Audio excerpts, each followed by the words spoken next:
Hey guys, what's going on? It's Verbal, and it's FNG episode, what are we now? 9. Wow, 9 came pretty darn quickly. So this week we got a pretty cool special guest for you guys, and it is Chuck, Mr. AskACapper. And unfortunately, I have just hung up on him, so I'll call him right back again. Here's him ringing. Chuck, I already did my intro, and unfortunately I didn't call you, buddy, so welcome to the podcast. Hey, no problem. This is Chuck, AskACapper. That was pretty dire and bad of me. I apologize. He did his intro and left me behind. I'm handicapped. I get the handicapped intro.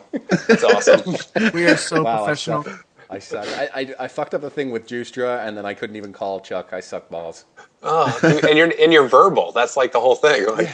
That's your thing. Yeah, it's verbal, not computers. That's the problem. Yeah, that. Popkel's saying that you guys wanted to ditch me for her. I'm like, oh, that's nice. No. Poor little Popkel. That'd be up to verbal. He likes to tell people when or when not they're going to be on the podcast. I'm trying to make peace with Juicedra over this. We just want to use Kelly's stories to boost our rankings on Ustream.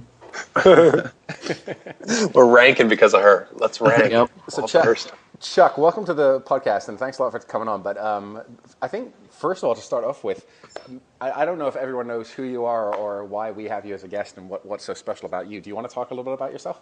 Yeah, I'll spill some stuff here. So I'm Chuck, AskACapper. That's my AskACapper.com. I run a website. I'm a can't stand-up comic.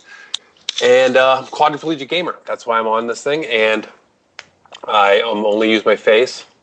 That's what people call me. And I play with my face. I play Call of Duty. I love it. And I make videos. Only and to the face. With my face. To rip off tapes there. So yeah, I guess that's my intro. Just sort of like what I do. If you check out my YouTube, you can see me playing with my face and how I do it. And some awesome stand-up comedy. That shit was a riot, man. Cool, man. So yeah, that's my intro. That's what you do and what you're about. So there's a pretty cool thing that you're trying to get the community to do and get behind. It's a petition where we're all, and I've definitely signed. I don't know about you guys, but you want to talk about that a little bit? I feel like we're selling you right now. Yeah. Okay. Yeah. I'll sell yourself, I guess. I'll tell you what's going on. Yeah. So what I started, I started playing Call of Duty a couple years ago with my dad, and I was like an old school gamer back in the Super Nintendo days and stuff like that. So when I started playing, I was like, man, why? I want to go in and just aim down sight. I want to have it a button I can reach, because since I'm playing with my face, I can't reach the buttons to aim down sight, because it was L1 and I was playing on PlayStation, so it's L1 and R1 is shoot. So I couldn't reach him at the same time, and I said, hey, I just want to remap this. And I thought, hey, this. I'm like, why can't I do that? I went to the menu the first time I was playing. I was like, I can't remap. I was so shocked. Because I hadn't played console games in a long time. I'm like, this is a basic feature from a long time ago. Where is it?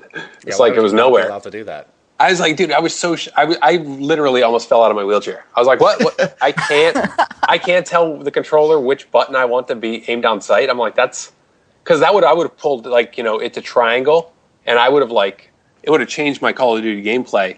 I would have had a much better time playing instead of having to hip fire all my kills in World at War and Modern Warfare 2. So I said, this is missing. I'm like, I'm going to start a petition to say, hey, game industry, this is something that's going to help disabled gamers, and basically it's something that's going to help every gamer, because, as we move from game to game, we sort of want the layouts we like to follow us. Oh, yeah. So that's what I started doing, was a custom button remapping petition. And if you check out my website or wherever, you can sign it and pass it on to your friends, which helps. Word of mouth is cool. And I have 14,000 signatures, which is bonus. 14,000, nice. Not bad. It's funny. Yeah. I thought about that myself. I mean, not exactly that I need it. I'm not, I don't play with my face, but shit, I don't ever knife because I don't have it set up as tactical. For me, crouching is clicking in your right thumbstick. So, I don't know. I'm sitting here trying to hold my controller right now. I wonder what I would like. Instead of B, for me, B is knife right now. Maybe left bumper would be nice to have that as knife instead or something. Or I don't know. I feel like that would be really useful for me as well, not just someone who has a disability. Yeah, and it's really cool that I've seen as I've been doing this for the last year or so, getting the word out there about it, is that it's really something that I get very few trolls who people are like, oh, that's stupid, or people shoot down ideas. It's people are really they're like, this is cool. I would like that. Even I'm not disabled, or the cool stories I get from people who are like, oh, my brother, he has cerebral palsy. He'd like to play. Or, like there's some really nice comments that people have left about like just how it would help somebody they know, and they support it. My brother has CP. Okay. Yeah. So like some situation like that where maybe he can't play certain games, but he might be able to play some game if he could remap it, Yeah, it's really hard for him. He's got cerebral palsy, so his right hand is really well, and his left hand it's very hard for him to, he doesn't have full flexibility. It's really, his muscles are really tight, so his fingers curl in and his thumb curls into the palm of his hand. And that's as soon as I saw that. I think it was on Hubbit Gaming, or maybe Woody did a video, and then they put that link on the Hubbit forums. I instantly signed up because I know that definitely helped my brother out. Yeah, and that's what's really cool is that people's comments have been just so awesome in saying, hey, it's cool seeing a petition that like really gets universal acceptance, and not some people going, oh well, you want to nerf I want to nerf sniping in Modern Warfare 2 or those kind of petitions. It's like this is something that people are like, yeah, that makes sense. I totally want it. So, and that's what's been rocking. Chuck, I want to know something. How many actions can you perform at any given time with your face, on the controller? I'm looking at basically usually one. Like if I run up to somebody, I have to run up with the left analog. If I want to turn on them, I have to turn with the right analog. And then if I wanted to knife them, I have to jump all the way over to O to knife. Because I use tactical layout because I crouch more and I stand up more than I knife. That just works for me. But yeah, so usually I'm performing one action at a time. If you notice my video, though sometimes I can't back up and turn at the same time because I've mastered a little chin action. So I'm so gonna light kids up. I'm so gonna light kids up in game chat. We're like, AskACapper's a quadriplegic and he doesn't fucking panic knife you bitches. I know, I can't even panic knife. I'm like, I'm gonna panic shoot because I'm so screwed here. Like, no panic knife from me. It's like 5 steps away. Yeah, like you can so talk shit to people when you like pwn them in a free for all. You're like, I play with my face and I still kick your ass. No, yeah, I'm not somebody who I don't talk a lot of shit or anything like that. I just yeah. What's that? Oh, I only return fire if somebody's firing on me. Oh. I just like enjoy gaming, so I don't like talk trash or anything like that. But one guy the other night who was saying I was a cheater for camp, and I was like, dude, I'm a quadriplegic. I'm playing on my face. He's like, I don't even care. I'm like, whatever. And then I won the game. I'm like, sweet. Won the match. I'm like, yeah. I'm going to bed.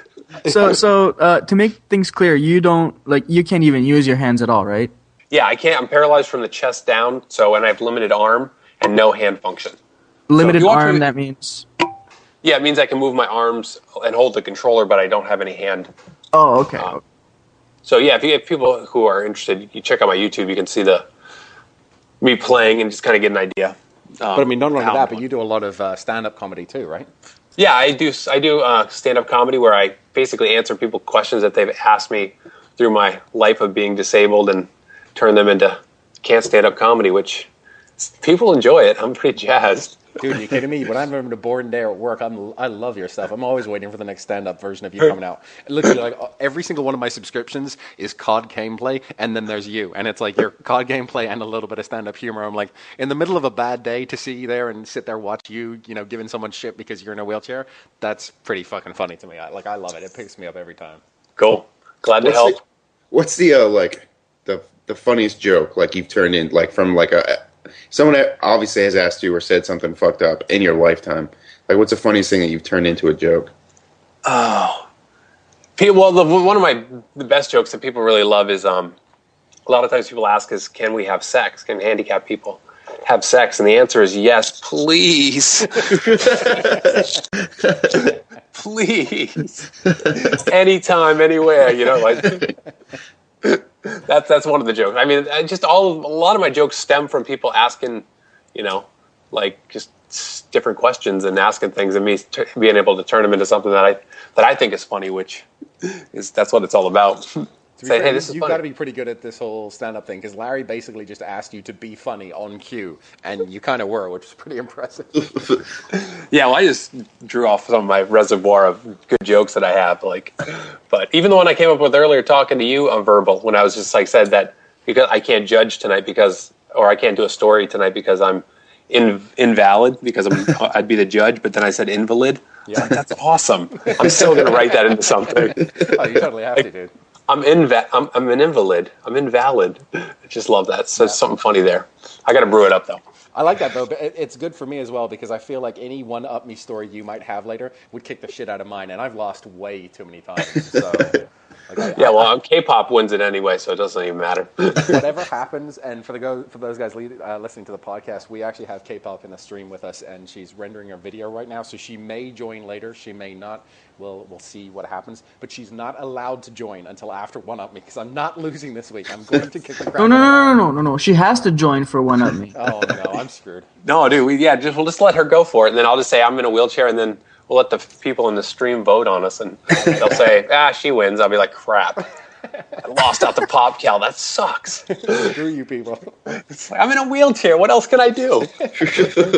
So for anyone that doesn't know, like, what's your gameplay like? You're running around doing no-scope 360s, right? Oh, dude, ladder stalls. I'm the freaking man, dude. I'm like, I run in the pure lobbies, and I just don't even use any attachments, and I no kill. No, I'm an aggressive camper. Like I won't sit in one spot and camp like in one corner the whole game. But what I'll do is I'll move to where the peripheral of the action's happening, and I'll pick people off. And then once I pick some people off, I'll move to another location, and I'll aggressively camp an area around the action because I don't want to sit there and do nothing for the whole game. So I like to move into the action. It's sort of like just kind of glean off the people who are running back to fight. Well, even you keep saying that you're a camper, and you said it, before, and I've seen you say it in gameplay before. But I feel like a camper is that guy who runs, Ghost Pro and Ninja and all the rest of it, and then sits in a corner with, there's never any room where you can't get into it at least 2 or 3 different ways. And a camper's got one way, pulled off by a claymore, and then he's looking at the other door. So there's no way anyone's getting out there without him getting at least one kill. And you don't do that. Like whenever I watch your gameplay, you're always very strategic in how you set yourself up. And yeah, you use a claymore, but you've got a certain weapon pointed in a certain way, or you're pointed down in a certain direction, and it's there may be some strategy, maybe I think is the word. Without a doubt, like that's something that, especially on my YouTube channel, I try and share things that I've gleaned that are like what makes me successful in doing what I'm doing. Yeah. And like what he says, control your engagement. That's I mean, it's got to be on my terms that I can fight these people. Otherwise, I'm so boned. Like in a running knife fight, I'm screwed. One in the chamber, forget about it. It's over. Okay. Chuck, what's your favorite setup? Like if you had one setup to run? Hardline, I think, is one of the best perks in the game just because, like, for me, it's a free kill. So, like, right there, that's like, what can guarantee you a free kill towards your kill streaks every time you spawn? Hardline is totally, for me, that. And then I've been running sleight of hand and marathon or hacker, and the which gun am I? Like the FAMAS or the AUG.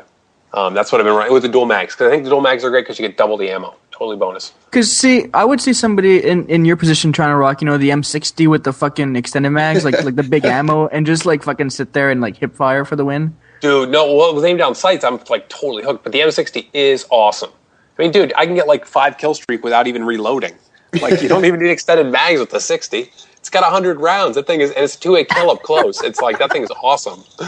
I know, like, you can hear that thing from a fucking mile away. I cannot stand that gun for the life of me, but, I mean, I could see why people use it. Yeah. It's a great gun. I totally love it. We played as a team, like one night we had a quote-unquote fun night. We ran around and TDM, sniping, or, whatever. And then one match we did, I think it was on a Cracked, we all used the M60. Holy fuck, I was deaf after that match. Like, it was ridiculous. It sounds so like you can hear it from a mile away, like, compared to any other gun. Like, the fucking like, the way it sounds. So, like, whenever you hear somebody use it, they just spawn, hit that trigger, and they just don't let go until they die. It's so awesome. What's funny is that I did a video of my dad. He was in Vietnam, and he shows a picture of him rocking the 60. Because that was the gun he used in Vietnam. And so when he plays Call of Duty, and he's like 67. Wow. So it's cool, like being like, dude, rock the 60, Dad. That's what you rock back in the day. What prestige is he now? Because I remember you saying in one of your previous videos that he prestiged. Yeah, he is now third prestige. Whoa, that's pretty So impressive. I was like, dude, I was so proud of him. I'm like, dude, you didn't just hang out. Like, he had 5 guys in Modern Warfare that were at like 70, 5 different like logins on PlayStation, and now he's like prestiging. I'm like, dude, Black Ops is cool. Wow. I dig it. Yeah, I was psyched for him. So, one thing about remapping, which is kind of interesting, like you guys mentioned, the Wii. Wii does have Black Ops, and it has full remapping. Wait, can you play on the Wii? I don't have it for Wii yet, and I don't have the controller that I could use because I can't use.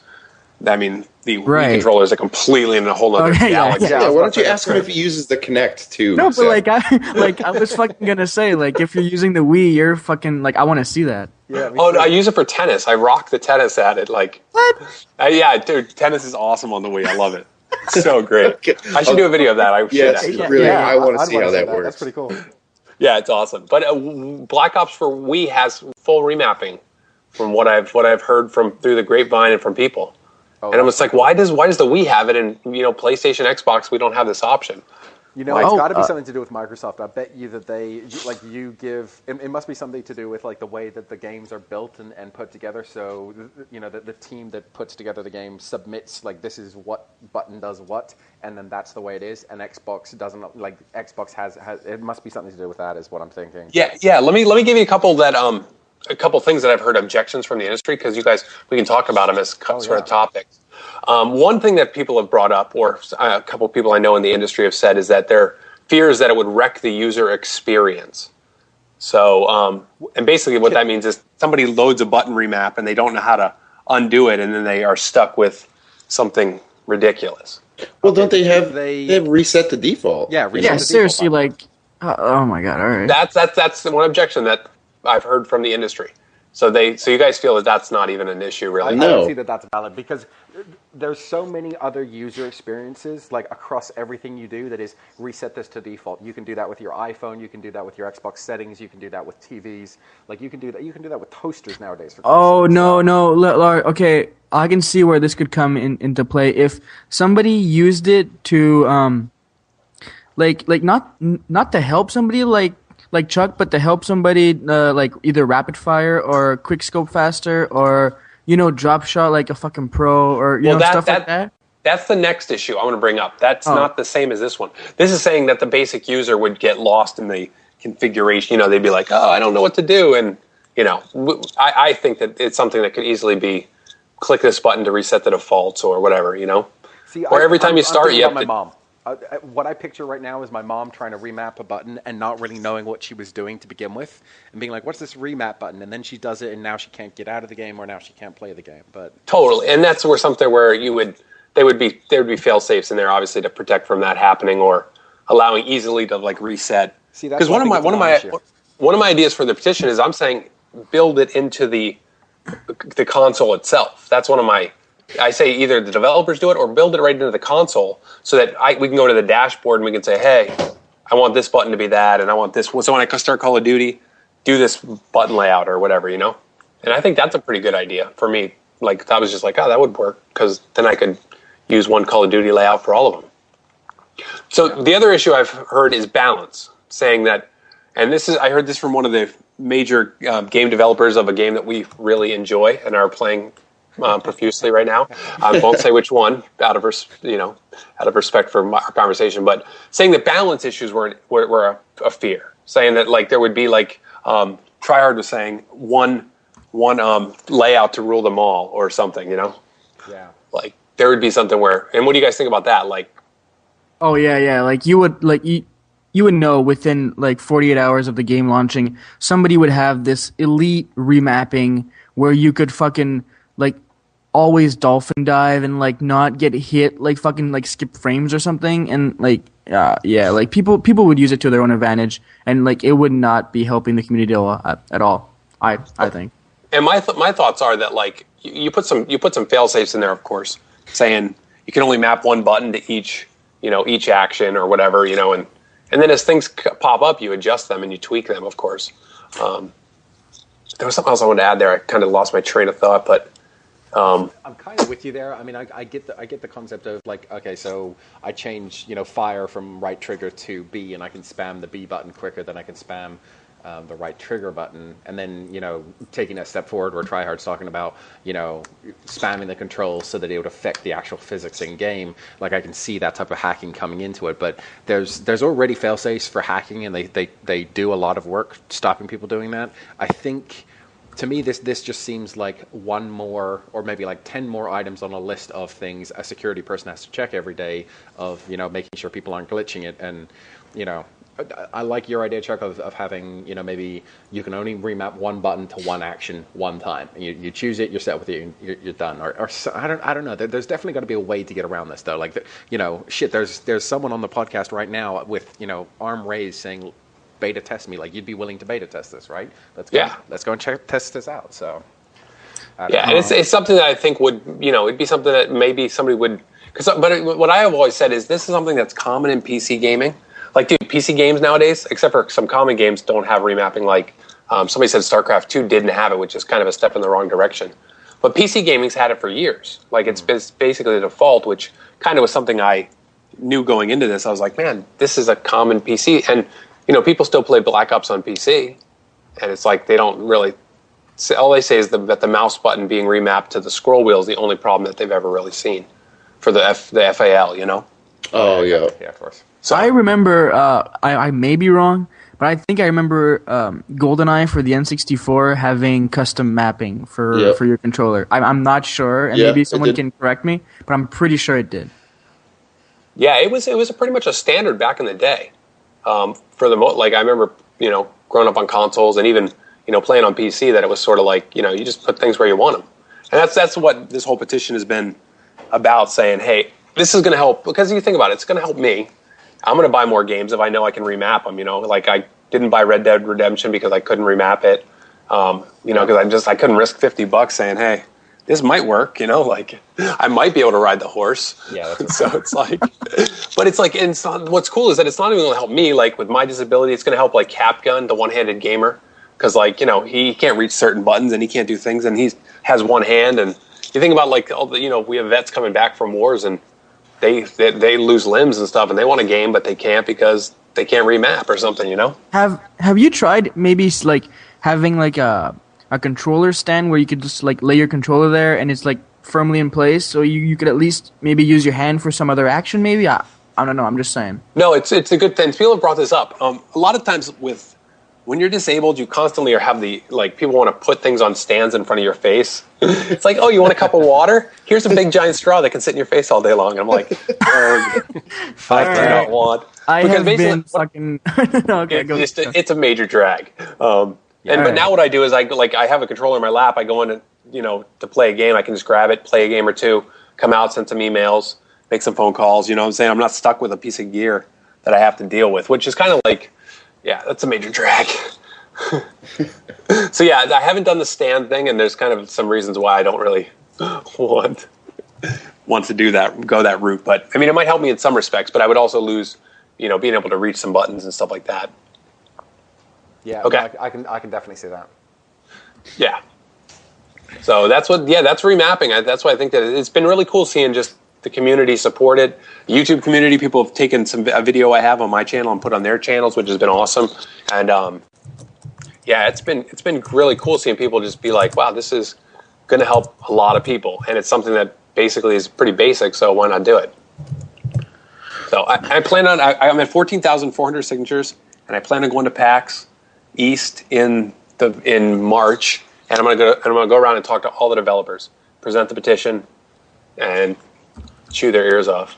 Dude, shoot a video when you're there. That would be an awesome video for us all to see. Because I mean, like I think like those 14,000 people who have signed the petition for you are like, it's not just for you. Like this is like you're the spearhead of this. But like I totally I agree with this. This is a good idea. I'd love to see the outcome of this. Yeah, that was going to be my next question. What, I guess, do you anticipate a certain kind of pushback or kickback from it, or I mean, I'm sure they've got to, developers have heard about this. Obviously, if you're speaking to people in the industry, so I was just wondering what you're anticipating, or how you think it's going to be received. Cool. What I think is going to go down is basically it's going to be small development houses picking it up and saying, hey, we're gonna say we're gonna do this for most of our games or as many as we can, given time frames or whatever, but we'll do it. And then they'll be able to push bigger developers into doing it, and then they'll finally be able to push Microsoft and Sony into doing something to alleviate their workload and saying, hey, just build it into the console. That's the kind of chain of events I see happening, that small developers will say, hey, we'll devote ourselves to doing remapping because it'll help sell us games. People will respect us. The PR boost will be huge. So. Yep.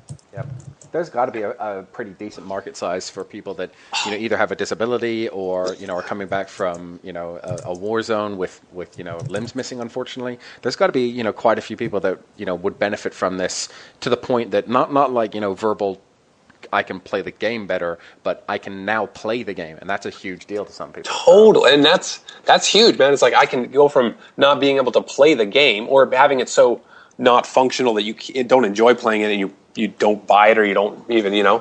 But going to now I'm going to spend my $50 on this game. It's like it's huge. There are millions of disabled gamers. See, I wonder if you put some. I wonder if that might be a way to argue this with the game companies. Like, how many games do you sell as you go? And Call of Duty is a bad example because it's the most #1 sold game out there. So if you go to them and say, hey, you might be able to sell an extra 200,000 units, which is a shit ton of money, they're like, yes, but we sell 20 million units, so we don't give a shit. Whereas maybe go to someone smaller, like you were just saying, and say, right, if you choose to button remap, you would be the spearhead of button remapping for our community of people that need this, like need it to be able to play the game. You could, like you were saying, you bring a little bit of press to it. Then you've got however many people you think might buy that game times the amount of money. There's a real revenue stream there for a company to put man hours towards making this a possibility, which I think could be cool. Yeah, and that's what I'll do when I go to PAX. I'm gonna go with some figures, go with signatures, saying this is what's up, and just kind of present it in that regard to each of the developers there, and record it, and then put it on YouTube. I love it. So there has to be a decent explanation to why not, because it seemed like such a simple fix. Like, okay, let's just let them put whatever buttons they want, wherever they want, and they used to have it, and they took it out. So, I mean, there has to be, I don't know, like somebody out there has to be able to explain to us exactly why it's not in there and why it's not an option anymore. So, it's got to be a money thing, dude. It's got to be totally. This. It would cost us this much money to develop that. It is. That's something I've heard as a. Oh, he cut off. Yeah, we lost him there. I think he hung up. Oh no, there he is. Who? We lost you just for a second there, big man. Okay. So I'm like, am I gone? I'm like, oh no, they can't tell me. They can't answer me if I am. I'm dead. They probably thought you were dead. Oh my. Well, this is how I want to go, talking about remapping. So it's been nice knowing you. I'm a zombie now. Crap, that sucks. K-Pop's going to totally whack me. Oh, wait, okay, so fits perfectly for Tuesday. Here's a question I want to ask Chuck. Since you play PS3, a lot of people who've come on here and on the YouTube community have said the PS3's connection were terrible. Have they addressed that issue at all? Dude, it is a freaking nightmare. Seriously, they did patch it recently, but still, I would say I'm losing 2 or 3 game connections a day still. It's just man, it's the connection of death. I'm just like, man, I really want to finish this game. I'm winning. It's like, curse you, PlayStation. Unless I'm losing a game, then I'm like, oh, cool, connection interruption, sweet. I'm done. I was done long before the connection interruption. But it's still been issues. Do you get dropped often and stuff like that? Yeah, the connection interruption. You get the connection interruption, and the host kicks you out, and then it says, host is unavailable. So there's still something's still tweaked. They need to fix something. That's my feeling.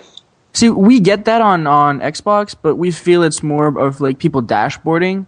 But we'll get it once every, I don't know, maybe 15 or 20 games. Like that's how it's not that big of a problem, right? But for you guys, how often is it?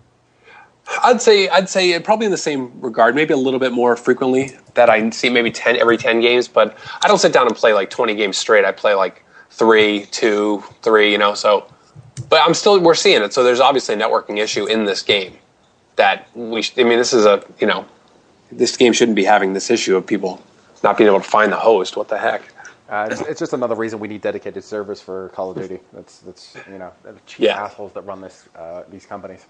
No, wait. Okay, people are talking about dedicated servers, like if they're the be all end all, like end to all like connection problems. It's not that good. Like it'll create like God damn it, Battlefield Bad Company 2 had dedicated servers, right? Mm-hmm. Okay, and they were crashing all like the first day of launch. Online gameplay was out because their servers had crashed. So it's not as good as people are saying it is, to be honest.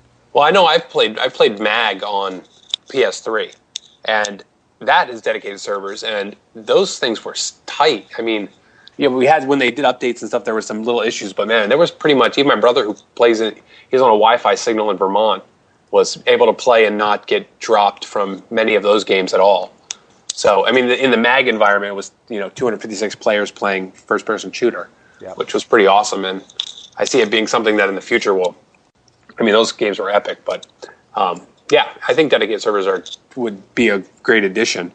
I think it just changes the argument. We'd be pissed about something else. Yeah, There'd be something else that would annoy us, and it would go back to more about noob tubes or something. And that's why I say just enjoy the games as we got them. And I'm not really a complainer. I don't really go, I don't like that, or I just am like, I'll play with it, and I'll tweak my gameplay to be better in some aspect.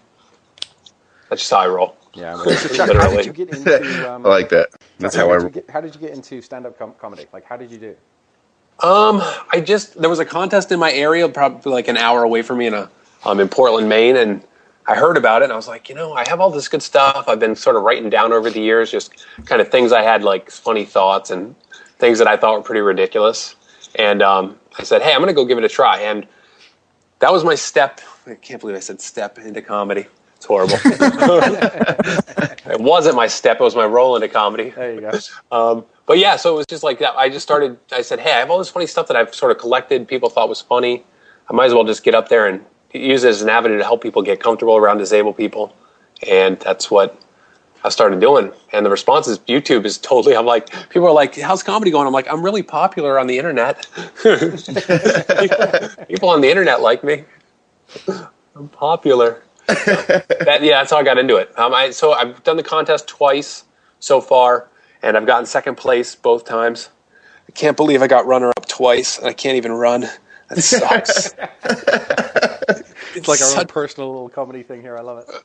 Like this guy is so like comfortable with like talking about stuff like this. Like I'm on like I'm trying to watch what I say, not to say something stupid, but like Chuck is fucking all over the place, like making like all these run jokes and fucking standing up jokes, like.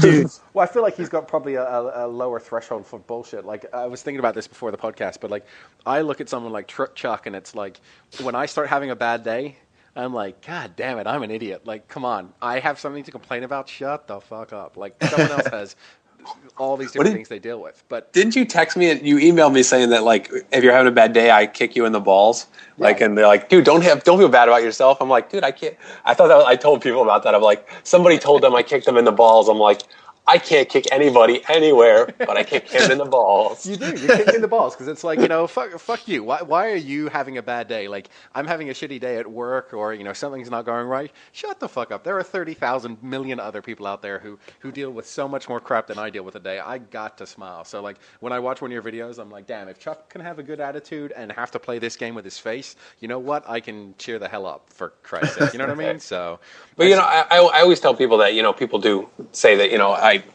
I go through rough, but a lot of times, like, what I deal with is really people can see it and people can understand it, whereas a lot of other people deal with a lot of stuff that, sometimes is invisible, it's stressing their lives. So it's like we're all carrying something. Yeah, definitely. It's just how we face it, how we deal with it. It's like we all have rough days. I mean, I don't have days where I'm like always, people are like, do you always smile when you get killed? I'm like, no, I have rage days, but I, keep it in balance, and I just realize it's a game and have fun doing it. So, yeah. But I'm glad I can kick in the balls verbal. I love it, man. Kick me in the balls more often, and you better use that when you're stand-up. You know what I'd love to see is you telling that joke on a stage somewhere in a video on YouTube. I'd be fucking dying. That would kick ass. Nice. Well, I want to do a whole thing on video games, but a lot of times I'm doing my sets in front of people who aren't gamers. So I have a bunch of really quality Call of Duty jokes and things like that I think will definitely rock. But I just got to find the right avenue to unleash them. Well, didn't you say you were going to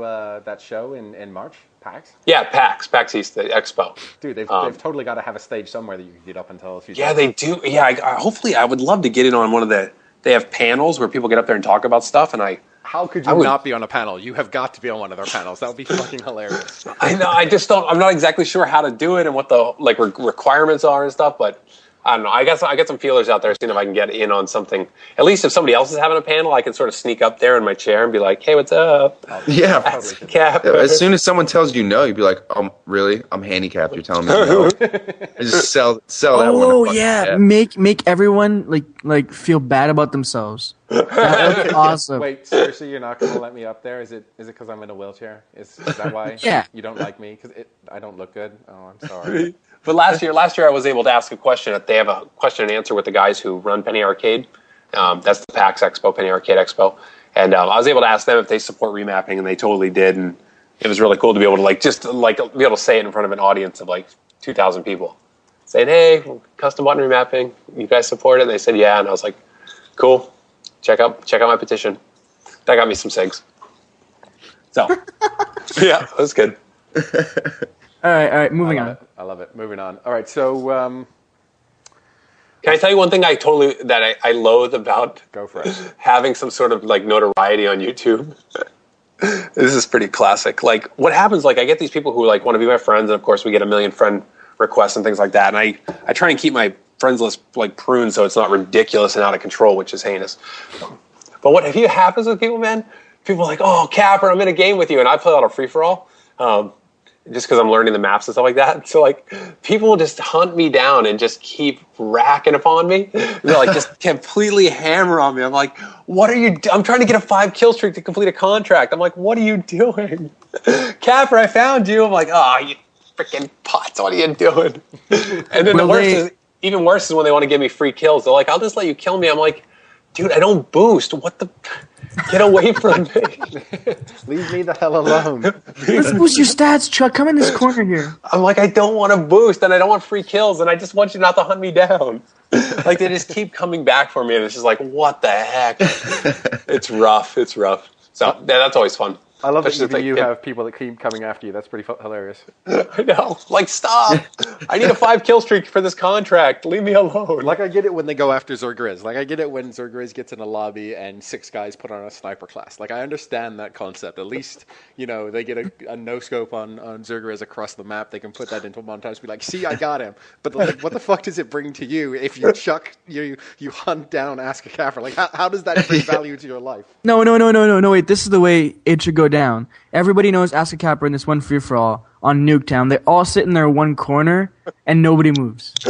That'd be awesome. When that happens, that's when I start moving. Whenever I realize that the game isn't... I'm like, crap, I got to do something, otherwise this game's going to be lame. I'm going to get 200 points. So that's when I start moving, whenever I realize that there's a lot more... there's a lot of people not moving as fast as normal in games. So, but yeah, that's exactly it. Everybody sits in the next spot, and I'm like, okay, now I have to hunt them down. This is classic. So, all right. So I guess next topic. I know we kind of talked about the TryHard Ninja thing preemptive to the podcast. So I guess the next one would be, I don't know if you guys listened to Painkiller already, but they had that I don't even know what his channel is, that little kid call in or whatever it was and pick up 8,000 subs. What? I think he was over 10 grand today. Oh my god! I checked them about. Wait, let me. Who are we talking about? Because I am out of the loop. Okay. All right, hold on. His name is Faust HD. So it's. They're screaming. It's Fox HD. Hold on. Yeah. FOXHD. Yeah, they put it in there. Yeah, All right. got it. So Willy Wonka nailed it. Yeah. So basically, what happened is I didn't listen to the whole PKA. I was kind of actually listening to it when I was gaming or whatever, and I heard this shit and I was like, "Are you fucking kidding me?" They call in and they were they were being pretty cool guys. I'm trying to tell them how to get a bigger channel, and I can't remember who did, but they mentioned his YouTube channel name or got him to shout it out, and boom, instantly within 5 minutes he had 3,000 subs. Yeah, he's up to 10,700 right now. my God. And so maybe we'll send him a few more. Yeah, probably. So my I'm question losing is, it. I don't even find him at FOXHD. Okay, no, here it's FLAUXHD. Here we go. all right. So I guess the topic that I want to kind of cover is it kind of ties into what we were talking about with NASA One last week, and talking about dead subs, and how he's going to have 10,000 subscribers. But I've heard I haven't subbed to. I'm not even going to go look at his channel. I'm not going to give him a view. But what do you guys think about that? I mean, Okay, can I get my okay? I want to say this. It's okay. Some people, like a lot of people, they will get big, through shout outs from different people. Like okay, Onslaught and T Martin, they got big because they were doing some good stuff, but they got some rep through Woody. We all know that, right? And you cannot get big by yourself nowadays. So for him to get a shout out, from the PKA guys and getting 10,000 subs overnight, it is all good and done. But if your commentaries doesn't hold up to the amount of subs you have, then his channel will shrink over time. Like I'm not even worried about being angry that this guy has so many subs now, and like his next video is gonna get a lot of views, like maybe 20 times the views that he usually gets. And then everybody's gonna watch it and be like, "Well, I don't like this," or some of them might like it. So if he's a good commentator, then good for him, and he would have gotten his break at one day. But if he's not good to begin with, and he just got lucky off of calling Painkiller already and whatnot, then he'll just his channel's just gonna die. So basically stuff like this doesn't really So wait, bother me that much. much. Were they he called in to Painkiller already, or they Yeah, called him, or what They called him. Yeah, because They called him. So yeah. he was like somebody that Woody had his number. Yeah, it's because how they do prank calls and stuff. Like people now are giving them like their own stream or their own phone number, so that they'll call him and stuff like that. So now he gave Woody his own phone number, so he called him and he was like, I want to get some insight on how to get big on YouTube, how to get more views, how to get more subs and stuff like that. So they just basically said, well, what's your channel name? And he said, Flox HD, whatever, and he got 10,000 subs overnight. Well, that's how big. This just goes to show how. are you guys sub to him? No. And Okay, I don't want to say that he's bad or anything. He's just not my cup of tea. So I don't know. And he's a new kid who's just like a lot of people who are seeing people making gameplay footage, and he's wanting to. I like what NASA said, man. His comments if you guys haven't listened to last week's with NASA, that man, he's on his money, about subs and Wait, who? NASA, right? Wasn't it Oh, NASA yeah. last week's? Yeah. I thought he was just on money, on point about that basically what are your subs, how many of your subs are active? Are you just doing sub for subs, kind of thing like that? And that's you want your videos when you put them up to be watched by people, and a lot of times I think subs get kind of diluted and lost in the mix of I have so many subs, but you got to put out stuff that people want to check out.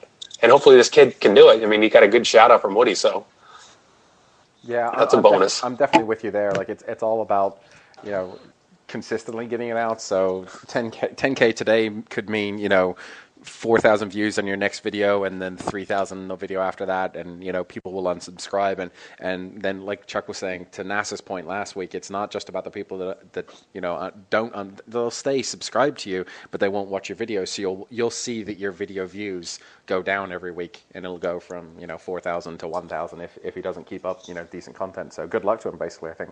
Yeah, so that's how I feel. It's like, yeah, it's cool, and I think what else did I want to point out? Something with NASA. I'm sorry, I lost my train of thought there again, but yeah, just about. So I'd like to see the ratio of you could probably figure out something of how many, when you put a video up, how many days it's up versus how many views it gets to really know your true subscriber. I bet there's a cool ratio you could figure out to yeah. Well, you can look on the Insight. Yeah, you can look on Insight, but it's not as accurate. NASA One was talking about it last week. He said he gave it. He said it was the viewer per subscriber ratio. Like if you have let's say 1,000 subs and you get 200 views over 7 days, then that's a 20% viewer to subscriber view. Oh, cool! I looked in there. I couldn't actually see it, so I was like, I didn't know if that was actually okay. Yeah, view to subscriber. Yeah, like that. Well, that's the way I see it, and I take it personally that if I have 40%, if I have 1,000 subs and I get 400 views, that's a good place to be right now. Because I'm looking at people, like CNanners and Hutch, and they're getting probably 25-35% viewer to subscriber total. So Yeah, well, Woody's getting I don't know, about 65,000 views. Yeah, Woody's stuff is. I'll watch almost every one of Woody's videos. Yep. I mean, Yeah, I love his insights and stuff. if you look at some other YouTubers out there, oh my God, Ray William Johnson, I think he's the first or second most subscribed to people on YouTube. He has 2 million subs, and that guy gets 4 million views per video. He has 200% viewer to subscriber ratio. That's and ridiculous. his stuff is epic. You have to watch it, and you have to watch it more than once Well, because that's it's because it awesome. goes viral. I mean, you're talking someone that can consistently push something viral. That's pretty cool. Dude, and that guy, all he does is he does some shitty montages, and he will take videos from around the web. People send him crazy ass videos, I don't know, Chuck playing with his face, right? So he'll send him that, and he'll commentate over it, and he'll say some funny shit, and he'll be all like a 30-second clip. Then he'll move on to something else. His videos are 4 minutes long. They probably take 20 minutes to render, and he fucking makes. I don't know how much money he makes off of that, dude, but it's. Well, I'm going to be sending one of my videos tomorrow. Thanks for the tip. I'll be say something funny about me. I'm cool, man. He fucking commentated on a bunch of ducklings getting blown over by the wind. There was this video that went viral where it was this duck crossing a road or whatever with a bunch of ducklings behind it, and the wind was blowing really hard, so the ducklings kept falling over. And it was funny and whatever, but he commented over it, and the video went viral. It was crazy. Yeah, I mean, I think the key to finding success and being successful on YouTube is just being creative. Kind of creating scenarios or coming up with ideas of ways to engage people and come up with content and stuff. That's my 2 cents on it. Huh. Interesting. Come up with things. Well, so can I ask a question? Do you guys play zombies at all? Oh, heck yeah. I love zombies. I used don't. to play it until I saw XCal do it, and I find myself stupid now, so I don't do it. Well, dude, XCal is that's the most ridiculous video you'll ever. 96 revives or something fighting in the main theater. I'm I am such a noob. I'm painful. Yeah, fucking XCal live streams it, and he fucking goes until level 50 something, and then kills himself, and he's just yeah, I'm gonna kill myself now because I'm a beast. So I don't know. I just don't do it anymore. I actually played with my bloody platinum Mr. Plow, and he walked me through how to do what you're doing, and I'm 100% complete total noob. And we got to I want to say level 15 or something like that, and he had to go suddenly, and he was wow, we were doing really good too. And I had no clue, but he got me some ray gun thing that I turned into something else, and I was wow, this is awesome fun. I went back and tried it the next day, and I sucked balls. I couldn't do anything. Watch one of my walkthroughs. I mean, if I can do it, I got to 31 solo in Kino. Holy crap, dude, that's pretty good. Yeah, so What? if I can do it, you totally can do it. I got to 8. Yeah, no, I'm a hardcore zombie player. Wow. You have an Xbox? Really impressive. No, I'm actually on PlayStation. I do have an Xbox, but it's not on live. All right. well, you I need to can't hold change the that, controller. man.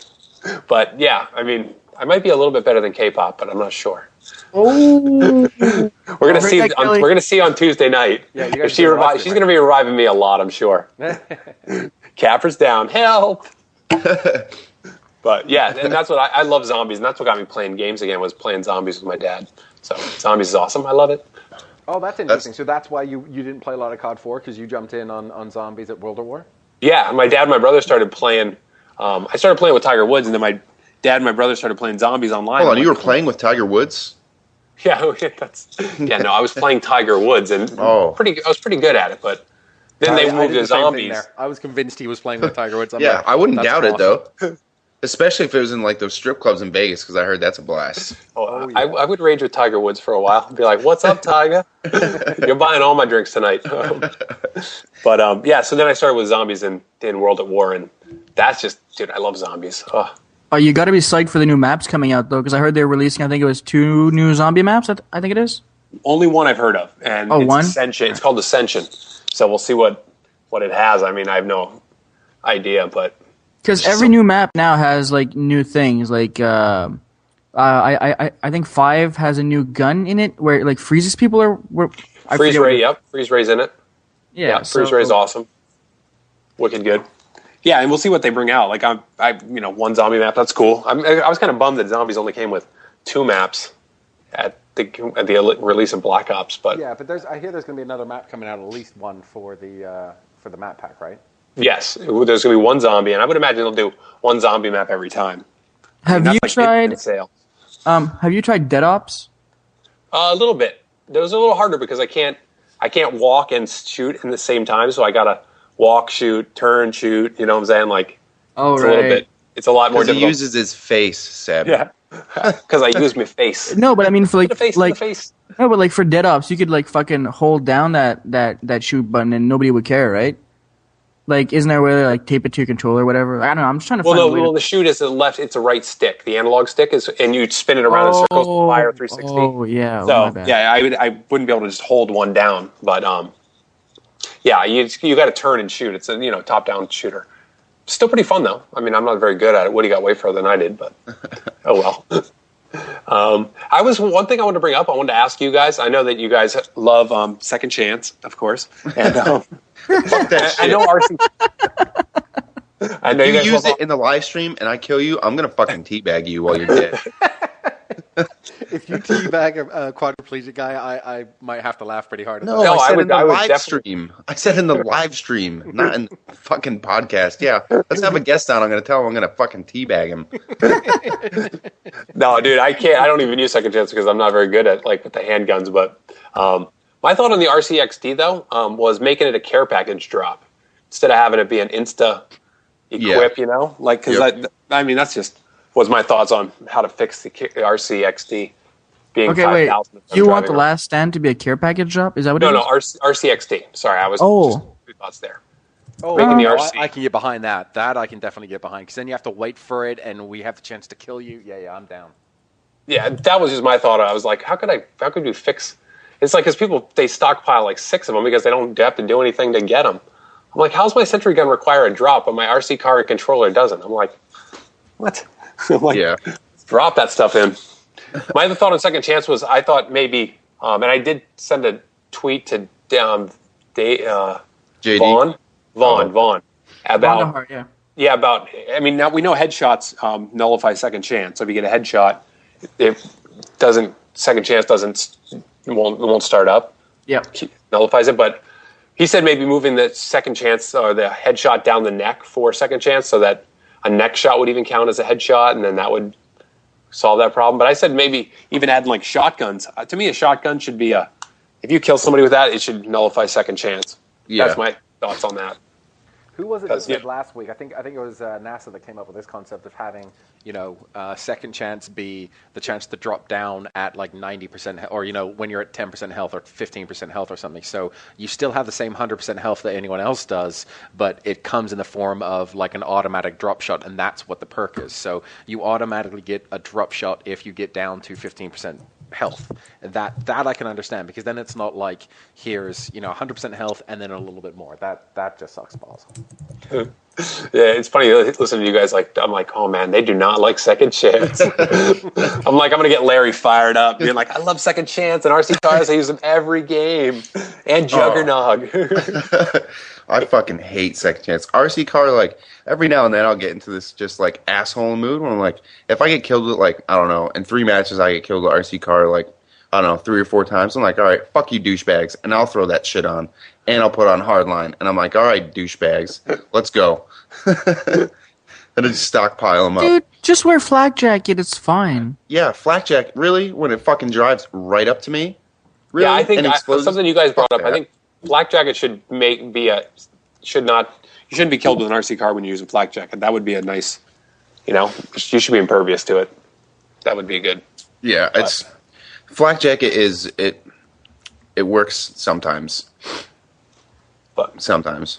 I wanted to ask you guys, what do you guys think the best team setup would? That was something I was listening to your podcast. What's the best team when you're playing a team game? How many people should be running the Strela anti-air? Everyone. How many? So you think everybody should be? Here's the thing.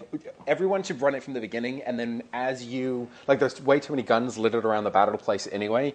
Fine to pick up another gun as you're going, but there's too many times. I think Larry pointed this out in one of his last videos where we as a team get too complacent because we rock it almost all the time. It's me, Tino's, who's in he's the moderator with us, Larry, TryHard, and a bunch of other guys. In fact, a bunch of other guys I'm looking at on the stream right now.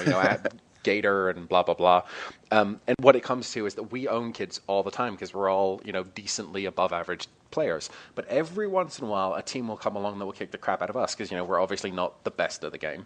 And when that happens, we're not running Strellas and we're not running Ghost Pros and all the rest of it. And then there has been at least once, if not twice, where we're all just spawn trapped. Like 100%, there's freaking chopper gunners or Hinds in the air, and we can't even pull things out because we're screwed. So it becomes really important to have those suckers, immediately at hand. Is anybody using tactical insertions? Oh hell yeah! Yes. Oh yeah. Well, all day. It's really good for objective gameplays, like headquarters. Yeah, totally. Oh, I've got a perfect story about this. I know Tino's will hear it out here. So we were playing Team Tac because we only had 4 people, and obviously any game type can come up, domination, anything like that. And we actually happened to be playing against a couple other pretty big YouTubers. Let's just say they're bigger than me, Verbal, and Seb. And they play with some really well-known people. And they had a 3-person team, I think. And so we're playing domination, and we're all just start running our attack inserts. We're playing on radiation, which, as you guys know, like the spawns, you can spawn forever away, and you got to hold down B. Oh, and after that match got over with, those kids were raging hard. I mean, they would not stop talking shit. And it was hilarious because, of all things, really, you're going to whine about tech inserts. It's not like we're running second chance. We didn't have, like, the M71 law on, shooting it at B-Dom or anything. So it was pretty funny. Tech inserts for the fucking win all day. Cool. And I think and that's what being a smart team is important. Being able to think, hey, we're using some tactical insertions here to capture. Yeah, I know definitely people I don't think use it as effectively as they should. Because in some game types, let's just say headquarters, on a map like Jungle, which is so damn big, if somebody captures the headquarters and you have to destroy it or whatever, you will literally spawn at the complete other side of the map, and it'll take you 20 seconds just to get back there. Yeah, that's so 15, I mean 20 points for them. Yeah, exactly. So just running attack insert is going to save you tons and tons of time. Even though it takes maybe 5 seconds to actually drop the damn thing and press the button or whatever it takes to do. Yeah. You have to wear that in competitive games. Launch. I mean, Launch is a perfect example of a fucking map, especially playing headquarters. You need to run tag inserts because the spawn system is fucked. And there's only 2 points that you're gonna spawn at, A or C dom in the very fucking back. You get Marathon Pro in 1 game playing headquarters if you don't have tech inserts. It's funny. Awesome. Talking about That's awesome. Team gameplay, Chuck, you bring up kind of an interesting thing. So you obviously don't play that much team gameplay, right? I mean, it's free for all mainly for you. Yeah, I do go into some. Now that I'm used to the games and I'm used to character identification, that's what really screws me over when I first start playing. Is I'm shooting at my team because I don't really pick up on the names very well and stuff like that right away. So, but I do love domination. I think that's awesome. It's funny. Yep. We run with a couple of sort of. Do you guys know the Booster Punisher? Yep. Okay, so I like his name. I don't know. Yeah, he kicks some ass. No, he's like one of those sort of cocksure type guys. He's not. He comes across like an asshole when you first meet him because his channel is very I'm here to win, I'm here to kick ass, and I saw I like that though. To me, I thought ever since I saw him, I was like, this is fucking hilarious, and he's on my friends list, and I think I've brought him into a couple of sessions with TryHard and Larry, but I forget exactly. But I saw his latest video, and it was from a game that we were in, and we were playing with him, and he was talking about the benefits of having specific roles. So not just Chuck, you were talking about Strello or a tack insert, but he was talking about I'm specifically playing. We were playing CTF, I think, and he was like, I am specifically playing the midfield role. So I'm here to play that interceptor or slayer or whatever you want to call them, but I'm here to get chopper gunners up and kick the shit out of these kids. And he goes, when you play the midfielder role in an organized team, you really can do just that. You never have to run into a lobby and be like, all right, I'm going to play midfielder, and then 10 minutes into the game realize that no one's capturing flags. So, all right, I have to switch and I have to go do that instead. No, when you play with a big team in an organized team the way we do, we always, as we get into the thing, it's like, yo, Tino's, you gonna run? No. All right, Seb, you want to run? All right, I'll run. Okay, and then who's playing D? And it's like organizing it in advance makes this game so much fun. And quick shout out to Huppet, because I think that's where the majority of these teams are being formed from, and they have done a great job. Yeah, totally, and I agree with like the Huppet point of view is just, and that's why I dig on Woody, so much, is just because I like his attitude just towards gaming, and he doesn't totally freak out when he. I like the one thing he pointed out in one of his videos about playing off tilt or playing when you're mad. Yeah, like people who get angry when they're like they die and stuff. It only makes you play worse. I was like, yes, that's key to being a good gamer. And angry, drunk and angry doesn't work either. Oh yeah, drunk is obviously that's like instantly like a negative perk. Negative perk. It's like, I'm not sure man, Larry agrees with there, Chuck. Larry seems to be drunk more often than not when we play. Yeah, basically. Well, I always blame him. I'm like, I've been drinking. Not that I'm playing with my face. I'm like, I've been drinking. It's always good to blame booze when you're playing like crap. Yep, that's what I do. But that's what my thoughts on. Yeah, I agree with you on team-based gameplay is just where it's at to like play. If you have people have roles and they fulfill them. Using the jammers. And did anybody use jammers at all? No. Yeah, I tried it when I used. Yeah, sometimes. I like there's certain. I don't use it that much to know like proper placement. But if you're playing, domination or something, you want to put it close to a down point, especially say WMD. Put it in the B down building somewhere, and that fucking thing jams forever, and it's huge. Like the radius is huge. Here's my problem with jammers and what's the other thing? Motion sensors. They only work for you. I want to be able to jam it, and I want my team to know that I'm jamming that part. You know what I mean? Because I'll sit there and like stick a jammer on the headquarters and just like wait for people to come by, and nobody knows that I'm jamming it unless they can hear it. Oh, so it doesn't spread. It doesn't benefit your team. Well, I know it does. Okay, it does. It does. Like claymores and C4, it makes them not work. Oh, does it? Yeah, it short fuses them. Yep, it short fuses that. But see, when I put a jammer on, it makes a big green circle on my map that shows me exactly what part of the map I'm jamming. Totally. But it doesn't do that for my friends, right? No. So I'm telling them I got a jammer right on the HQ, and now they go, okay. Oh, yeah, and it's. I even think it's more, it's more useful if you put it outside of, that area. Maybe not right on the HQ, but you just cut off one route, in essence, So it can be useful. It's just not as easy to use. Yeah, I think a whole team running them you could effectively just chop a whole map. Holy shit! That'd be ridiculous. And that's actually a good idea. Why can't the motion sensor work for my teammates as well? Yeah, that would be good. I'd enjoy that. I mean, yeah, me too. When I saw that not working, I was like, "What?" Like, I should be able to see a motion sensor. We should all be running motion like a team of 6 and just have constant UAVs all the time. Yeah, I put a video up on my channel with Mandela running a motion sensor in that middle building, and what's it called? WMD? No. Yep. WMD. WMD, yeah. And he he destroyed people. It was disgusting, right? Anyway, well, Mandela can use a goddamn pistol and destroy people, so he could flick peas at people and kill people. Yeah. All right, let's chain this up. But before we get into one up me, I think we want someone. I want to call someone. I want to see if I can bring someone into this chat here. So you guys bear with me just for one quick second. Do you really want to do this? Not really, no. But I'm getting peer pressure from you assholes, so it's ringing. Do you think she's going to answer? Hello. Oh, bollocks. There you are. Hello. Welcome. What's up, K-pop? What up, dudes? You win. You basically just won one up me just by showing up. I won by saying hello. Thanks for turning up. You win, and let's move on. Kelly, do you have a one-up story? Yeah. Of course you can. I have like 3 short stories. Fuck. She goes first.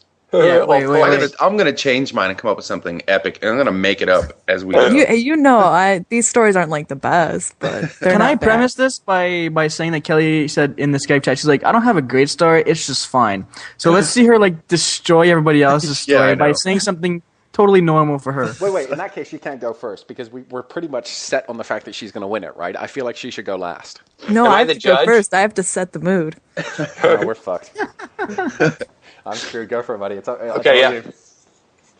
All right, so I'm gonna leave the last story. That'll be probably the one that'll excite the most people. But these are all stories that involve being a good friend. All right, so my first story, I was hanging out with a bunch of dudes, but I had invited my one gay friend over, and for some reason, he wanted to see my boyfriend's penis. What? All right, God. and he asked him. He like just bluntly like put out there like, "Can I see your penis?" He was curious for some reason. Even I was like, "What the fuck did you just say?" And my boyfriend was like, "Oh no, that's fucked up." And I was like, "No, show him," because I thought it was. I don't know. I kind of thought it was funny. So and you pressured your boyfriend into showing his cock to another man? Yeah, A gay man. Wow. a gay man. Nonetheless. Yeah, You probably thought it was fucking funny, right? yeah, That's awesome. I did. And That is freaking awesome. so whatever he did, and my gay friend goes up to him and tries to punch him.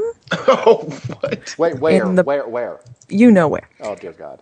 And well, my boyfriend was like not having that, so he like moved to the side and then punched my friend right in his dick. And my friend's like all upset or whatever. And even though he was being a dick, but my friend just grabbed me and like grabbed a beer and took me into a bathroom. And I was like, "Okay, what are we doing?" And he's like, "I have to pee. Can you just hold that beer can to my balls?" So I think about my night, and I'm holding a very cold beer can to a gay guy's penis, balls. And I just looked at my knife and I said, "Wow, what went wrong?" No, oh my god, this is like an everyday occurrence for you or something, Kelly? 'Cause I feel like all your stories are about parties with gay men and cocks. I'm never going Yeah. to Chicago, ever.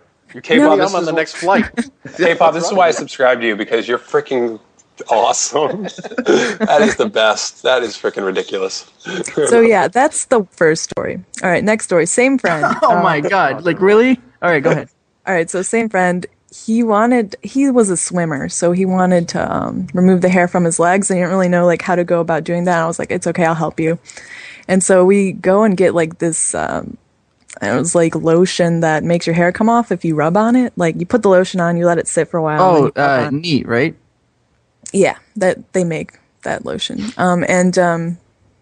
So whatever, we went back to my house and he's in my bathtub just standing there and I'm like kneeling down in front, rubbing the lotion on his legs, and then eventually, I'm rubbing it off. But then someone walks into my bathroom and is like, "What the fuck is going on in here?" Because it probably looked really strange. And yeah, there was whatever. That's that story. So I'm rubbing God. the hair off his legs, but I'm kneeling down in front of him, so whoever walked in the door like probably couldn't tell I was actually Awesome. yeah. So last story. I'm hanging out with some more people. No gay friend. Well, I don't know. All right, you guys can decide. But I was hanging out with my friend Sarah, and we were hanging out with. I was with my boyfriend. She was with some guy, and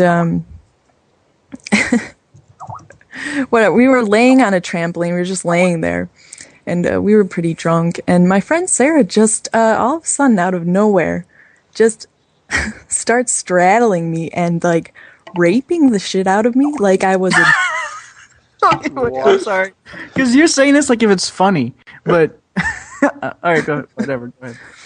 and I'm just laying there like, what the fuck is happening? And that's another moment where I was just like, what the hell happened to my night that my girlfriend is like sitting here humping me. And by girlfriend I mean just girl that's a friend. Like I said, I like guys, but yeah, those are my stories about dealing with friends. On being a good friend. Okay, Larry, With a your turn. Your Yeah. turn. Like follow it. Okay, well have fun. Larry, go nuts, bro. Yeah, I know, huh? I'm so glad you didn't say my name, TryHard. Everybody God. from now on's a total loser. I'm sorry. I'm just saying. I guess I'll just stick with my same story because I don't have any gay friend stories or friends humping me awake or whatever that was. So, as you guys know, I'm married. I got married pretty young. I got married at 19. So this story is about not even my wedding day, just the first 4 hours of my wedding day. So I'm standing there. I got married in my uniform and everything like that. So I'm pressing my uniform, getting everything ready. And all my buddies start showing up, because you can't see the bride the day of and anything like that. And we're getting married at, I think it was 1 o'clock or 2 o'clock maybe. So they show up and it's like 10 o'clock in the morning, and I planned on being completely sober for this day, having it be an overall good day, which was an epic failure at the very start. And all my buddies show up. I mean, it's 9:30? 9:30, 10 o'clock in the morning. They show up with a cooler of Bud Light. And this cooler held 70 plus beers. So I'm ironing my uniform, like, hey, you want one? I'm like, no, it's cool. And then they start asking me, like, hey, are you getting nervous? You're about to get married. You're never going to have sex with anyone else other than your future wife ever again, blah, blah, blah. And I was like, fuck. I was like, all right, let me have one beer, and I'll just take it easy. And that didn't last long. So the next 3.5 hours go by, and I am feeling good, okay? We get in the limo, we head to the church, and we drink, I don't know, like 4 or 5 bottles of champagne and like an 8-minute ride in the limo. So I get out of the limo, go into, now I'm in the church, and in the rectory, which is like the very back of the church, my wife was going to come in the front and do, the walk down the aisle. They're going to play all that sweet music. And I was just going to sit in the back and then, walk out. So I'm sitting back there, and my best man, who had a huge, and still has a huge alcohol problem, we're just standing back there chilling, and he just starts pulling beer cans, he's like MacGyver of beer, just pulling beers out of every pocket. And I'm like, I don't know if this is cool or not. He's like, nah, fuck it, dude, it's cool, because the priest is off just checking shit, He's like making sure everything's flowing. You're listening to this guy. That's awesome. You're like, yeah, it's cool, man. It's cool, bro. So, well, he was like, I think he was like 25, I think, at the time. So I'm like, oh, he's older. He knows what to do. That's cool. So we just start pounding him, and the priest comes back once, and he just gives us this I don't even know, this stare from God. Just like, are you fucking kidding me right now? And he's like, all right, guys, put the beer away. Don't mess around. And we're like, all right, sorry, Father. And we finish him real quick and toss him out the window into the church parking lot. So as soon as he walks back out, my buddy pulls out a couple more beers. And this goes on like 3 times. Finally, the fucking priest comes in and he goes, if you guys don't stop, I'm going to cut this wedding off, and we're not going to do this. And I was like, oh, shit. I was like, all right. So I tossed mine out. There was like 3/4 full, and my buddy's absolutely shit-faced. And he reaches into his back pocket and pulls out another beer in front of the priest and pops it. And he's like, I don't even believe in God. And starts drinking it. And I instantly run over, grab the beer, toss it out the window. I'm like, no, it's cool. We got this covered. We're all right. Let's fast forward a little bit. We get up. My best man, he was going to read, some quotes from the Bible during the wedding, whatever. So he gets up there and he starts trying to read, and he's slurring every other fucking word. And yeah, I was getting death stares from my wife before we were even married, and that's my story. Did that affect the wedding night? Yeah. Nope. I was passing out in the Escalade on the way to the hotel, but I woke up in time. Okay, good. Here's the deal. That's cool. I love that you're littering in this. You're just throwing them out the window. Your empties. Yeah, I know. That's awesome. It's like, I wouldn't need this. We're all set. That's not bad. That was pretty good. Wow, I'm screwed. Yeah, I think that beat me. I don't think I can come back from this. I'm screwed. Yeah, I play Call of Duty with my face, so I guess that's all I got going on. TryHard, are you telling one, or are you out of this week? Fuck every single one of you. I'm not saying anything. All right, fair. Yeah, I mean, if I'm the judge, I haven't even had my turn yet. Hold on. Okay, fire away. Sorry about that. No, you're good. So I went to a wedding this past summer, and we had a trip to actually TryHard. Where are you from again? Montreal, Quebec. Yeah, that's actually where we went for my buddy's bachelor party. And sounds boring. It was pretty boring. I'm not a big fan of gambling. I'm not the guy that'll go out gambling. And when you gamble in Canada, you're not allowed to drink on the floor or something. So we didn't spend much time there. But we had a fairly good time. There's a lot of strip clubs. There's a lot.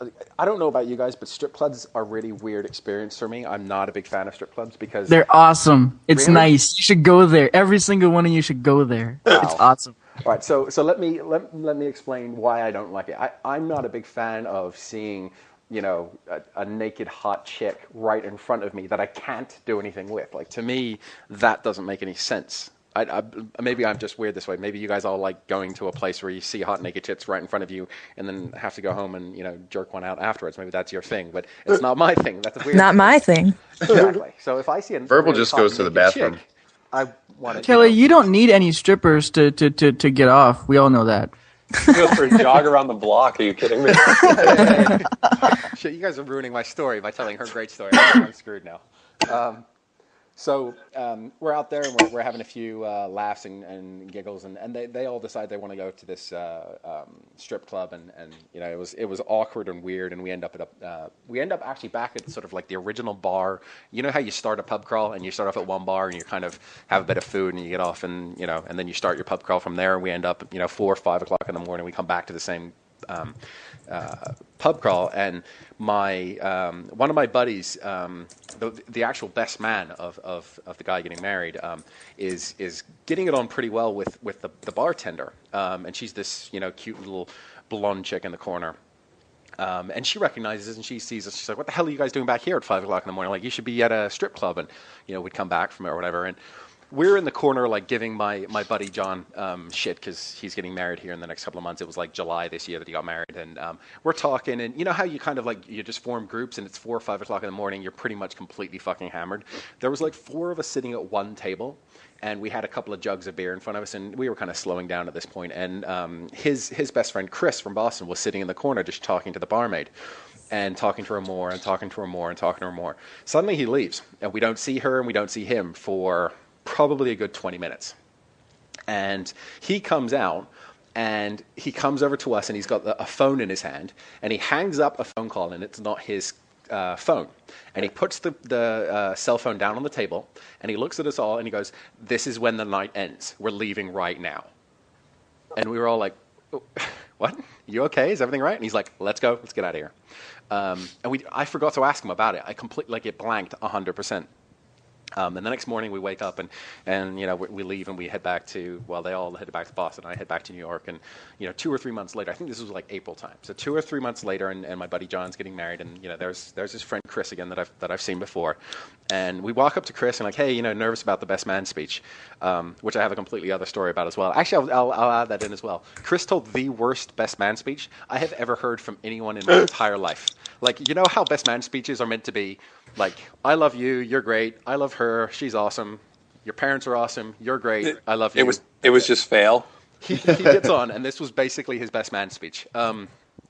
So, John and I have played a lot of basketball together, and I know John is a serious guy, and he came by my house, and John's like a brother to me. So, John grabbed a beer out of the fridge, and we played basketball, and he told me about this girl, and congrats to you both. That was, I swear to God, that was the speech, and he made that last like 7 minutes, and we were all like in the corner going, "Oh my God, what's wrong with you?" But anyway, after this speech, I come up to him and I'm like, "Yo, what happened that night in the bar? Like, why we're all leaving so quickly?" And he's like, "Well, I got to know this girl a little bit, and then I drag her into the bathroom, and I'm making out with her a bit, and and it's all good and stuff.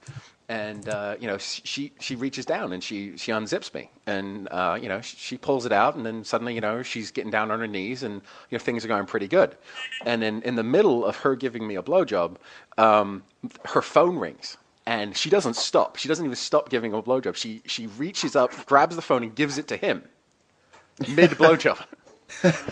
He grabs this phone and he's like, "Hello?"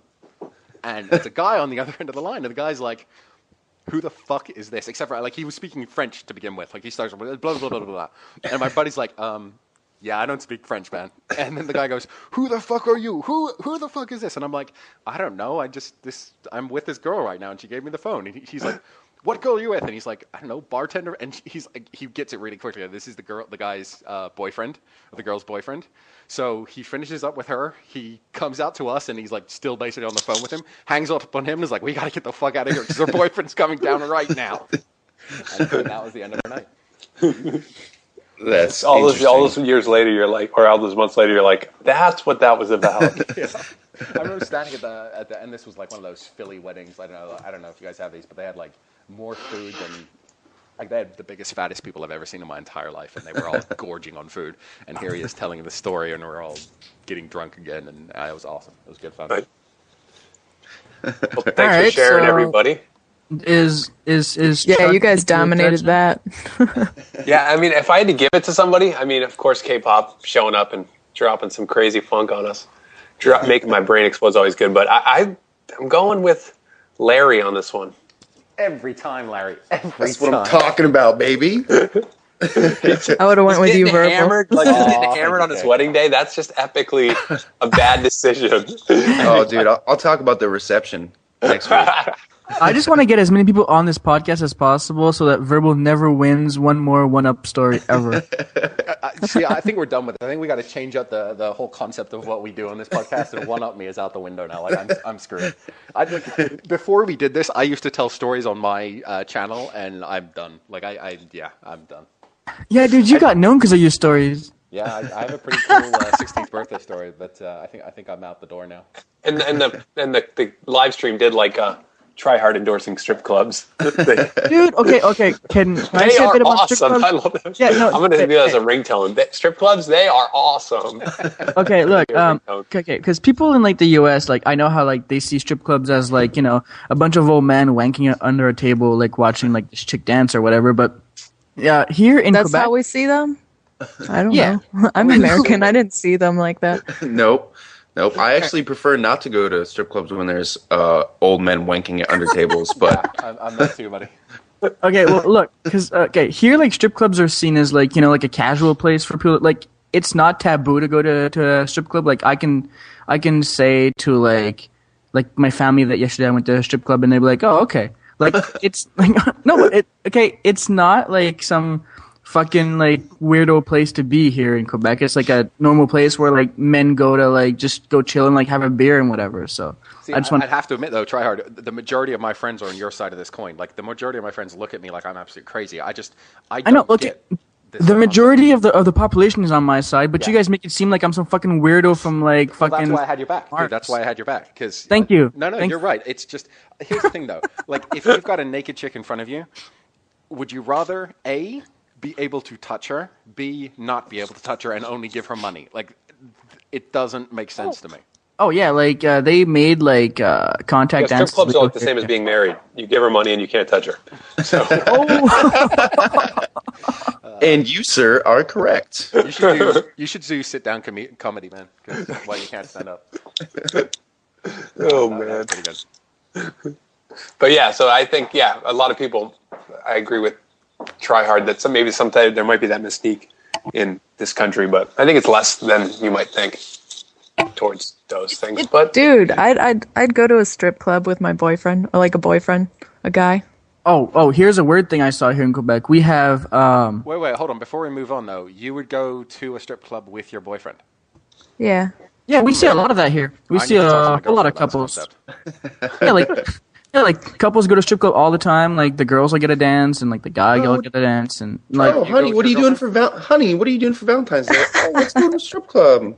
No, maybe not for Valentine's Day. Verbal now wants to take two women or go with a woman to a strip club and give away money and still not get any. That's awesome. No, but, I love it. It works perfect. Here's is a that perfect like the definition spot. of being fucked? Yeah, it is. No, but like here's a perfect spot for Kelly to go to. There's a strip club near quite a mile, like maybe 2 hours away from my place, and they have both male and female strippers there. And like one song it'll be a guy dancing, then the very next song it'll be a girl dancing. That would be a trip, dude. I would have to go. I'd have to go to that just to like be like, whoa, weird, and be like brought in and out of my comfort zone like every 5 minutes. Weird. Yes. No. Feeling good. No. Weird. Yes. No. Do not want. Do not want. Want. Do not. That's awesome. Right, I'd have to go to that just to experience it. Oh yeah, definitely. Okay, so before we wrap this up, Larry, you got any crazy, weird, cool stories for us this week? I do. I got one, and I actually have I'm not even going to say it's similar because then you guys are going to think I'm creepy, but I'll just tell my story after I tell this weirdo story. What? So basically, this guy was on a airplane flight, and he was arrested for masturbating while seated next to a teenage girl. And basically what he told the cops is that he was massaging and itching himself because he had spilled Tabasco sauce on his penis. So basically he's on a SkyWest flight from, I don't know, Utah to Idaho. And I don't know exactly what he was eating, but yeah, she says that I looked over and I could clearly see the man's penis going side to side under the tray table that was down. Basically, she kind of sat there and was like, "Oh, this is fucking weird." And she got up and told someone, and she started freaking out. And she told the cops that it was hanging out and whatever. And he just basically told her "No, I just somehow got Tabasco on my penis, and I was just itching it, and that's it." So wait, he had it out? He says it wasn't out. She says it was. Well, there's no in between, right? Yeah, well, that's what I'm saying. But I guess this was a mid-afternoon flight, and he said that he could have got Tabasco sauce on his dick from breakfast this morning. So I don't know about that. Larry, you need to be a news broadcaster on your channel. Just do the news. This just in. That would be freaking hilarious. Okay.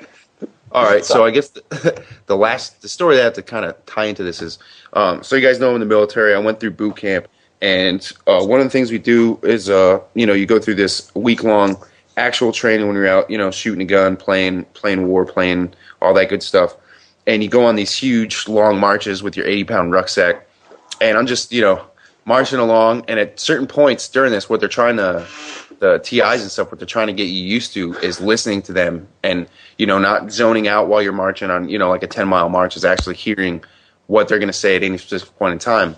And it's a whole exercise. And basically, you're being prepared to, if you're walking into battle and you might be walking down some path and you're going to get, surprised and shot at. So instantly they yell, "Hey, jump down," or whatever. So I jump down. Everyone jumps down. Some retards don't. They get screamed at, and berated in front of, 200 people. And all right, that's it. Go ahead, get back up, stand up. I'm going to keep marching. So we keep marching. And what I happened to jump into was a fire ant hill. Now, if you guys don't know what fire ant That's a raw deal. These little fuckers are everywhere, and you just nudge that hill, and they come out like a bat out of hell, and they are all over everything. So I'm just walking along, and then I just start feeling burning, itching on my legs. I'm like, what the fuck is this? I look down, and I am covered head to toe with these tiny little fire ants.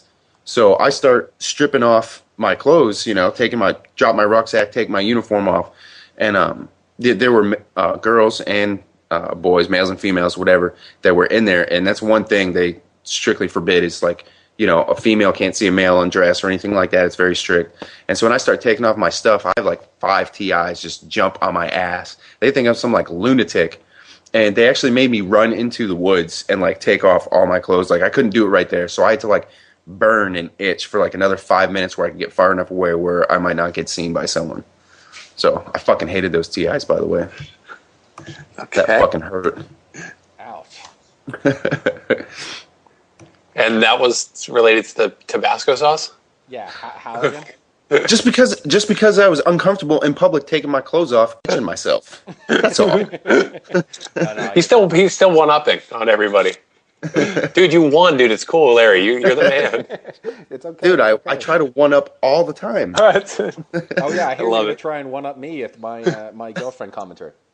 Yeah. I'm gonna do a dual comm with the wife over actual gameplay. So we're split screening, which fucking sucks ass, and I can't do it for more than Just talk about Do you guys sex, do it when you split screen? Actually, that's for the next Dude, that episode. would be such a great, try and play against a bunch of bots while you do it. I'll do Dude, it. seriously. I'll do it. That would be I awesome. promise everyone in the live stream I'll do it. And Larry's wife is so down for anything because she will get on the Xbox microphone and start talking trash to 15-year-olds. It's hilarious. Yep. yeah, she's pretty cool. I want to link to that video when it goes up. Definitely. I'll put doing it with Bot the wars. wife versus Sex bot bots. wars. Oh, Sex dude, bot you wars. like that video will get viral. Doing it with the wife on Xbox Live, viral right there. That's fucking hilarious, man. You should totally do that. Well, it's not gonna be a live com. Come on now, fellas. That would be. Well, come on. Aw. Don't deprive us. Oh man, you guys are crazy. Talk about getting child services call on me. First of all, I'm pimping out my kid's voice on my channel, and then I get the video, recording me and my wife doing it. That's probably Come, bad. dude, you drank beer. You got hammered before your wedding. Come on, please. All right, guys. I think that's pretty much our podcast. Chuck, thank you so much. No, you can't actually. You can't steal that from me. I can't steal. That's my idea of the split screen thing. Oh. Can I say thanks everybody for listening up to this point, and please sign the petition. Go to my website, AskACapper.com. For sure. And my YouTube. I got links all over my YouTube channel. Oh yeah, YouTube. go sign that petition, guys, please. Yeah, And share it with your friends. Facebook. I got a video if you have a channel and you want to post a video on your channel. That helps out a ton. It's in my videos if you're on YouTube. Chuck, are you on Facebook? Do you have a Facebook profile? Yeah. Okay, I have a guys, Facebook. go and hit like on that Facebook profile, because when you hit like, all of your friends see that. It pops up in their feed, and then they might be teased into looking at it, and then Chuck gets not just you, but the 20 people each one of you drag in, and that's how you spread things viral, and that would really help. I mean, it'll help us all out. It's something that, even I will want to play around with. So go Yeah, do it. can we link your Facebook profile on the stream, or like where is it? Is it on your website?